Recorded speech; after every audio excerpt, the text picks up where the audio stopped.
సామాజిక వర్గానికి అవకాశం ఇచ్చేలా వాళ్ళ ప్రయత్నం కొనసాగింది. ఆ ప్రయత్నంలో వాళ్ళందరూ సఫలమయ్యారు. ఈ మొత్తం లిస్ట్, ఈ 10 అసెంబ్లీ అండ్ 6 ఎంపీ ఈ లిస్ట్ని పురంధేశ్వరి గారే ఫైనల్ చేశారట. ఫైనల్ ఇన్ ద సెన్స్ పైకి పంపించారంట.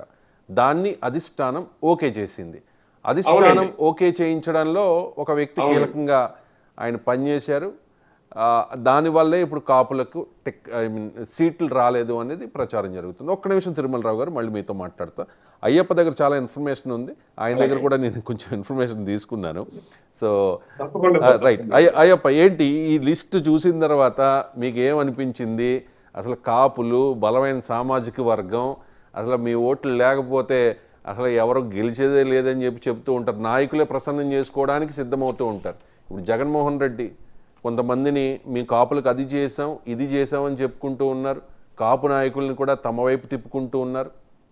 మిగిలిన పార్టీలతో కంపేర్ చేస్తే కొద్దో గొప్ప 31 ఎమ్మెల్యే స్థానాలు, 5 ఎంపీ సీట్లు, కాస్తలో కాస్త ఎక్కువ ఇచ్చింది వైసీపీయే.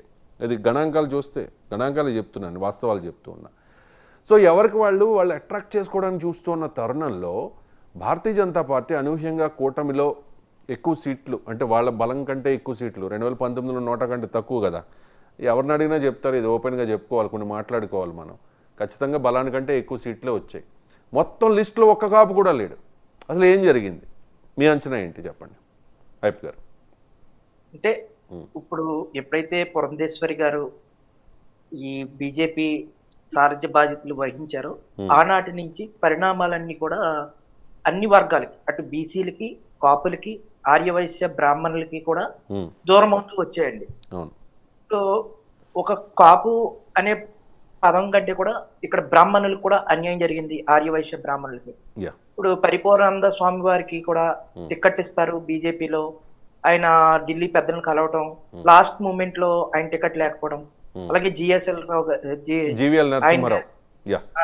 నరసింహారావు గారికి కూడా విశాఖపట్నం టికెట్ వస్తుంది, లాస్ట్ మూమెంట్ వరకు కూడా ఆయన పనిచేయడం ఇట్లాగా. అలాగే శ్రీకాళహస్తిలో కోలా ఆనంద్ గారని ఒక కాపు, ఆయన గతంలో టిటిడి బోర్డు మెంబర్ గా కూడా వర్క్ చేశారు, పార్టీలో సీనియర్. అలాగే మాధవ్ గారికి కూడా ఇట్లాగా చెప్పుకుంటూ పోతే ఆర్ఎస్ఎస్ మూలాల నుండి బీజేపీలో సుదీర్ఘకాలం పనిచేసి వాళ్ళ రాజకీయ నేపథ్యం నుంచి ఈ రోజు వరకు పార్టీలు మారకుండా ఒకే పార్టీకి పనిచేసినటువంటి వ్యక్తులు టికెట్ లేకుండా, అసలైన బీజేపీ నాయకులకు, బీజేపీ అంటే సిద్ధాంతాలు ఉంటాయి కదా, మీరు చెప్తున్నట్టుగా కొన్ని సిద్ధాంతాలు ఉంటాయి. ఆ సిద్ధాంతాలను ఫాలో అయ్యి పక్క పార్టీల వైపు చూడకుండా ఆ పార్టీలోనే ఉండిపోయి ఈ పార్టీలోనే చావైనా బతుకైనా చావైనా అని చెప్పి అనుకునే నిబద్ధత గల ఆర్ఎస్ఎస్ భావజాలం ఉన్న అసలైన నాయకులకు చాలా మందికి లేదు. ఈ లిస్టులో చాలా మంది పక్క పార్టీల నుంచి వచ్చిన వాళ్ళు కనిపిస్తున్నారు మీరు చెప్తున్నట్టుగా. అంటే ఇక్కడ సోమవీర్రాజు గారు టీడీపీని విభేదించారు, వైసీపీకి ఇదిగా ఉన్నారు అనడానికి కూడా ఒక ఇది ఉందండి. ఎందుకంటే ఎప్పుడైతే చంద్రబాబు నాయుడు గారు 2019 ఎలక్షన్ ముందు నుంచి బీజేపీతో విభేదించి మోడీ గారిని అట్లాగే అమిత్ షా గారిని తన పరుష పద్యాలంతో మాట్లాడటం, పిల్లలు లేరని చెప్పి ఇట్లా ఆ రకంగా తర్వాత ఆయన కాంగ్రెస్ తోటి జత కట్టడం, బీజేపీ తీసుకున్న ఎటువంటి నిర్ణయాలను అయినా సరే సభల్లో కట్ట వ్యతిరేకించడం, ఇటువంటి నేపథ్యంలో ఒక రాష్ట్ర అధ్యక్షుడిగా ఉన్న సోమవీర్రాజు గారు ఆ పార్టీ యొక్క అధిష్టానాన్ని ఎప్పుడైతే తిట్టారో మోడీ గారు, ఆంధ్రాకి రానివ్వనని, భార్య బిడ్డలు లేరని రకరకాల కామెంట్లు చేశారో, దాని మీద ఆ బీజేపీ అధిష్టానాన్ని తిట్టిన కారణంగా చంద్రబాబు నాయుడు గారిని వ్యతిరేకించడం అనేది అది ఏ నాయకుడైనా చేయవలసిన పని అండి. అది ఏంటంటే ఆంధ్రప్రదేశ్ లో బీజేపీ సారథ్య బాధ్యతలు వహించినటువంటి వ్యక్తిగా ఆయన బీజేపీని విమర్శించే ప్రతి ఒక్కరిని ఆయన విమర్శించే హక్కు ఆయనకు ఉందండి. అది రైట్ అండి, అది రాజకీయాల్లో. అంత మాత్రం చేత ఆయన వైసీపీకి బాగా అనుకూలంగా ఉన్నారు, లేకపోతే దీనికి అనుకూలంగా లేరు అని అంటాక లేదండి. లేదు, ఆయన మీద ఉన్న ముద్ర ఏంటో నేను చెప్పాను అంతే. It's not my statement. అంటే అలా అనుకోవడం లేదు. ఈ రోజునండి సోమవీర్రాజు గారు గోదావరి జిల్లాలోని అనేక మంది గెలుపుకి కూడా కారణమయ్యారు. ఈ రోజుని రాజమండ్రి ఎంపీ స్థానాన్ని తీసుకుంటే 7 నియోజకవర్గాలు ఉన్నాయండి రాజమండ్రి ఎంపీ స్థానానికి. అటు నిడదవోలు, అనపర్తి, రాజమండ్రి రూరల్ ఇటువంటి సీట్లన్నీ కూడా దాదాపుగా 50,000 పైచీలకు, ప్రతి చోట కూడా 50,000 పైచీలకు కాపు సామాజిక ఓట్లు ఉన్నాయండి. Yeah. అంటే ఏంటి, అక్కడ ఎంపీ సీటు ఎవరైతే సామాజిక వర్గం మీద ఆధారపడి ఉంటుందో, ఏ సామాజిక వర్గం వారికి ఇస్తే ఆ ప్రభావం ఆ 7 నియోజకవర్గాల్లో కూడా ఉంటుందండి. ఇక్కడ ఏంటి, కాపుల కంటే కూడా బీసీలు అధికంగా ఉంటారు కాబట్టి వైసీపీ రాజమండ్రి సీటు బీసీలకు ఇచ్చిందండి.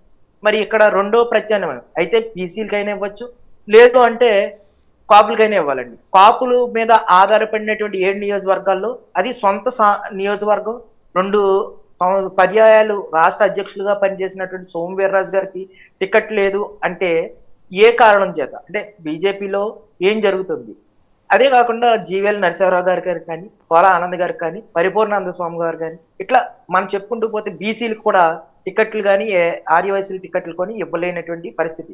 దీనివల్ల బీజేపీ మీద ఎప్పుడు మోడీ గారు అంటూ ఉంటారు, కుటుంబ పార్టీలు బీజేపీకి వ్యతిరేకం, పరివార పార్టీలకి వ్యతిరేకం, ఒక కుటుంబంలో అందరూ పోటీ చేయకూడదు, కేసీఆర్ కుటుంబాన్ని కూడా వ్యతిరేకించారు. కానీ ఈ రోజున ఆంధ్రప్రదేశ్లో బీజేపీలో పనిచేస్తున్నటువంటి పరివార్ మాత్రమే పనిచేస్తుంది. చంద్రబాబు నాయుడు గారికి బీజేపీ అనేది ఒక బీ పార్టీగా పనిచేస్తూ ఉన్నదండి. ఆ చంద్రబాబు నాయుడు గారు ఎవరైతే సూచించారో వారికి మాత్రమే టికెట్లు ఇచ్చారు. చంద్రబాబు నాయుడు గారి యొక్క మనుషులకు మాత్రమే జనసేనలో టికెట్లు ఇచ్చారండి. పేరుకి ఏంటంటే జనసేన బీజేపీ అలయన్స్ అని చెప్తున్నారు టీడీపీని. మొత్తం టీడీపీ యొక్క క్యాండిడేట్లే బీజేపీలో కానీ అటు జనసేనలో కానీ పెద్ద ఎత్తున ఉన్నారు. కేవలం మీ 2 పొత్తులో భాగంగా పేరులోనే పొత్తు, కానీ సీట్లలో అనేది నిజమైన పొత్తు ధర్మాన్ని పాటించలేదు. ఇప్పుడు దీన్ని ఎవరైనా మాట్లాడారనుకోండి, రాష్ట్ర ప్రయోజనాలు, త్యాగాలు చేయాలి, పొత్తు ధర్మాన్ని పాటించాలి, ఇటువంటి పెద్ద పెద్ద వర్డ్స్ వాడుతూ ఉన్నారు. మరి పొత్తు ధర్మం అంటే ఏంటండి, అంటే అన్ని కులాలకి సమన్యాయం, సామాజిక న్యాయం చేయగలగాలి కదా పొత్తు, అదే కదండి పొత్తు ధర్మం అంటే. మరి సమన్యాయం, సామాజిక న్యాయం లేనటువంటి పొత్తుని ఏ పొత్తు అంటారండి, అన్యాయమైన పొత్తు అంటారండి. అది పొత్తులు అనే ధర్మం కంటే కూడా అనొచ్చు, అనైతిక పొత్తు అంటారు, కుట్ర పొత్తు అనొచ్చు. రైట్. నేను మీ స్టేట్మెంట్ ఒకటి చూశాను కాపు నాడు ద్వారా, అదేంటంటే రాజమండ్రిలో పురంధేశ్వర్ గారిని ఓడించేస్తాం, మా మద్దతు ఉండదు అని చెప్పి. నిజమైన అటువంటి స్టేట్మెంట్ ఏమైనా ఇచ్చారా మీరు? నిజంగా ఇచ్చామండి. ఎందుకు అంటే ఆమె నాన్ లోకల్ అండి, ఆమె ఇక్కడ ఉండరు. నార్మల్ గానే ఇప్పుడు అధ్యక్షురాలు అయితేనే మేము బీజేపీలోనే పనిచేస్తున్నాం, అధ్యక్షురాలు అయితేనే